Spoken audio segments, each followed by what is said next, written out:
പൃഥുപുത്രി എന്നൊരു സങ്കല്പം കൂടി ഉണ്ട് അല്ലേ? രണ്ടാമത് അതിന് ഐശ്വര്യമൊക്കെ ഉണ്ടാക്കി കൊടുത്തതാരാ? ഭഗവാനായിട്ടുള്ള പൃഥു ചക്രവർത്തിയാണ്. അതുകൊണ്ട് പൃഥുവിൻ്റെ പുത്രി എന്നുള്ളൊരു അർത്ഥത്തിൽ പൃഥ്വി എന്നൊരു പര്യായം ആർക്കുണ്ട്? ഭൂമിദേവിക്കുണ്ട് എന്ന് പറയാണ്. എന്തായാലും അദ്ദേഹം ധാരാളം സൽക്കർമ്മങ്ങൾ ചെയ്യണു. ചക്രവർത്തി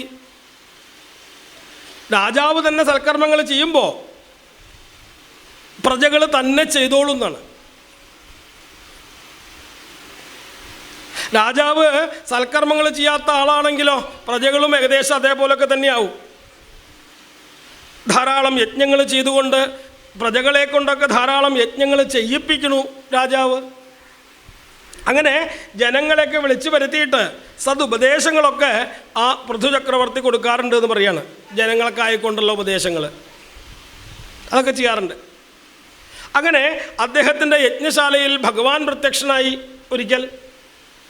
ആ ഭഗവാനെ വീട് നമസ്കരിച്ചുകൊണ്ട് സ്തുതിച്ചു പൃഥു ചക്രവർത്തി. എന്താണ് അങ്ങേക്ക് വരമായിട്ട് വേണ്ടത്?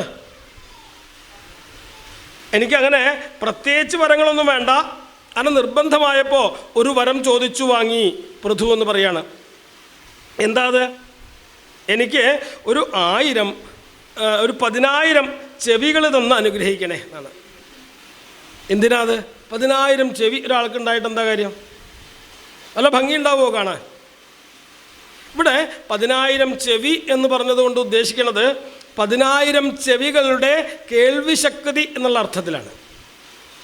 എവിടെ ഈശ്വരകഥകളെ ഭക്തന്മാർ പറയുന്നുണ്ടോ അതൊക്കെ കേൾക്കാനുള്ളൊരു ശക്തി എനിക്ക് നൽകണേ എന്ന് പ്രാർത്ഥിച്ചതായിട്ടുള്ള പൃഥു തൻ്റെ പ്രജകളെയൊക്കെ വിളിച്ചു വരുത്തിയിട്ട് സൽക്കർമ്മങ്ങൾ ചെയ്യാൻ വേണ്ടിയിട്ട് സതുപദേശങ്ങളൊക്കെ എങ്ങനെ വേണം ജീവിക്കാൻ എന്നുള്ള ഉപദേശങ്ങളൊക്കെ ആര് കൊടുക്കുമായിരുന്നു?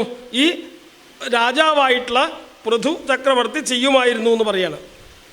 അവിടെ വിളിക്കും സഭ്യാഹ ശൃണുതാം.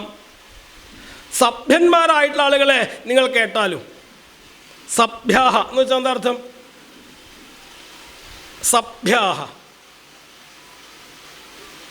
അസഭ്യം എന്നൊക്കെ നമ്മൾ കേട്ടിട്ടുണ്ടാവും ഇല്ലേ? എന്താ അതിൻ്റെ അർത്ഥം? അതിൻ്റെ വിപരീതമാണ് എന്ത്? സഭ്യം. അസഭ്യം എന്ന് വെച്ചാൽ സഭയ്ക്ക് ചേരാത്തത് എന്നർത്ഥം. അപ്പം സഭ്യം എന്ന് വെച്ചാലോ പല ഭാഗവും നമ്മൾ പ്രയോഗിക്കുന്ന പല പദങ്ങളും സംസ്കൃത പദങ്ങളാണ് ജീവിതത്തിൽ. സംസ്കൃതം പറയാത്ത ആരും ഉണ്ടാവില്ല ലോകത്ത്. നമ്മൾ മലയാളം എന്നൊക്കെ പറയണത് പല വാക്കുകളും. ഇപ്പോൾ വസ്ത്രം എന്ന് പറയാറില്ലേ? സംസ്കൃതമാണ്. ഭക്ഷണം സംസ്കൃതമാണ്. ആഹാരം ഒക്കെ സംസ്കൃതമാണ്. സംസ്കൃത പദങ്ങളാണ് അതൊക്കെ. ഇവിടെ സഭ്യാഹ എന്ന് വെച്ചാൽ സഭയ്ക്ക് ചേർന്നവരെ എന്നർത്ഥം. അതാണ് തൻ്റെ ജനങ്ങളെ വിളിച്ചതെന്താ? സഭ്യാഹ എന്നാണ്. എന്നിട്ട് അവർക്ക് ഉപദേശങ്ങളൊക്കെ കൊടുത്തു. എങ്ങനെ വേണം, സജ്ജനങ്ങളെ എങ്ങനെ പൂജിക്കണം, സജ്ജനങ്ങളെയൊക്കെ ഗൃഹത്തിലേക്ക് വിളിച്ചു വരുത്തി അവരൊക്കെ ഇടയ്ക്ക് സജ്ജന പൂജയൊക്കെ ചെയ്യണം, സൽസംഗങ്ങൾ നടത്തണം, സത്സംഗത്തിൽ ചെന്ന് പങ്കെടുക്കണം, ഇങ്ങനെ സൽക്കർമ്മങ്ങൾ എങ്ങനെ ചെയ്യണം എന്നൊക്കെ തൻ്റെ പ്രജകളെ പറഞ്ഞ് പഠിപ്പിച്ചു. അതുകൊണ്ട് തന്നെ പ്രജകളൊക്കെ നല്ല രീതിയിൽ തന്നെ ജീവിക്കാൻ തുടങ്ങി. അങ്ങനെ വേണ്ട ഉപദേശങ്ങളൊക്കെ കൊടുക്കുന്ന രീതിയിലുള്ള ഭരണാധികാരികളൊക്കെ ഉണ്ടെങ്കിൽ എല്ലാവരും നേരെയായിക്കോളും. അപ്പോൾ ഇദ്ദേഹത്തെയൊക്കെ ആയിരിക്കാം ഒരു പക്ഷേ ചില ഭരണാധികാരികളൊക്കെ ജനങ്ങളുമായിട്ടൊക്കെ സംസാരിക്കുന്നതായിട്ട് കേൾക്കാം. ഇപ്പോൾ ഭാരതത്തിൻ്റെ പ്രധാനമന്ത്രിയൊക്കെ അല്ലേ ഇടയ്ക്ക് ജനങ്ങളുമായിട്ട് സംസാരിക്കണം, മൻ കി ബാത്ത് എന്നൊക്കെ കേട്ടിട്ടില്ലേ? അദ്ദേഹത്തിന് ഇങ്ങനെയുള്ള ആശയങ്ങളൊക്കെ ഇങ്ങനെ കിട്ടിയിട്ടുള്ളതാവണം.